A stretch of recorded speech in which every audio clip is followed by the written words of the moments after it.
Okay, so I made one video already, and it's 11 minutes long, and it's very rambly, because I just couldn't figure out what the point I wanted to make was, but I figured it out. So here goes me trying to be more concise, and probably failing. So, Divergent by Veronica Roth. First time I read it was in like 9th, 10th grade, and I reread it recently.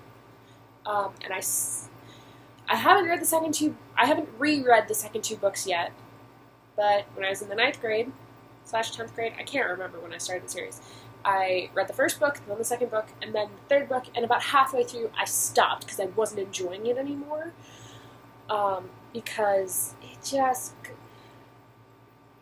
it just started, like, having problems for the sake of having problems, and just over and over again, and I felt like there were 50 story arcs going on, but, like, not all at once, just, like, it kept becoming a different dystopian thing, and I was just bored.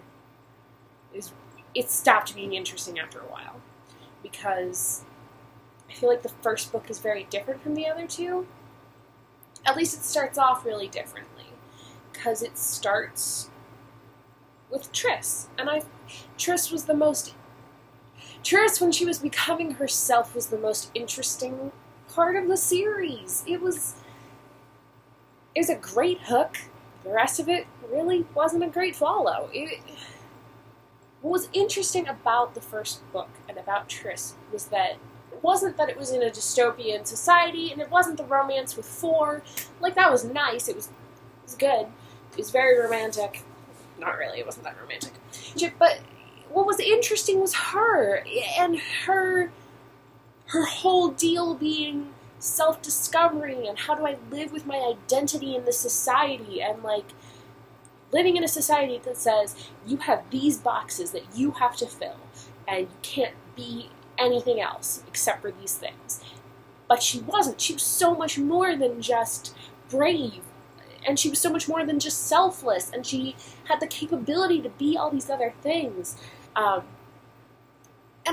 that's what I wish this series had been about her journey of self, and, like, dealing with not fitting perfectly into this little box. Like, that's a story that I feel like our generation could use, and it would have been a unique way to take on the dystopian genre, because most dystopian genres are commentary about the society that this dystopia is, and this world is. And the end of the first book and the next two books sort of try to do that, but I felt like they were trying to do too much. I don't know, I'd have to reread them again, but I don't want to.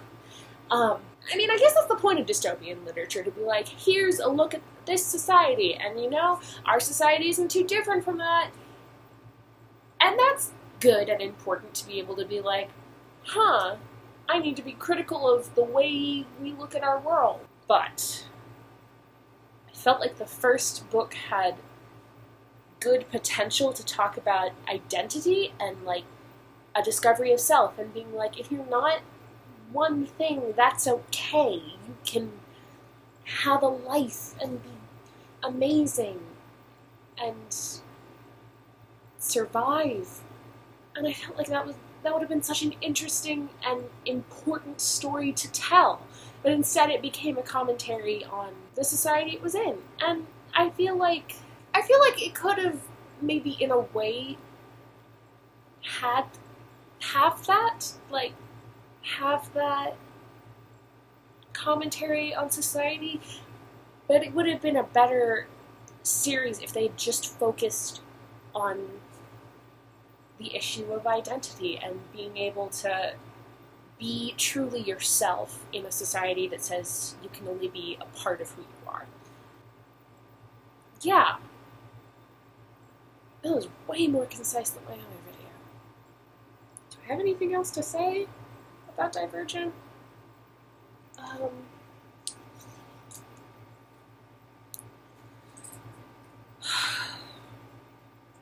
Yeah. So, those are some of my thoughts on Divergent. Overall, I thought the first book was really good. I really do enjoy reading it, and I'll probably read it again in my lifetime, because I have a habit of rereading books that I really enjoy. And it's a good story. I just feel like it doesn't have a good ending. Those were my thoughts on Divergent. Thanks for watching. See you later, Tater Tot Hot Dish.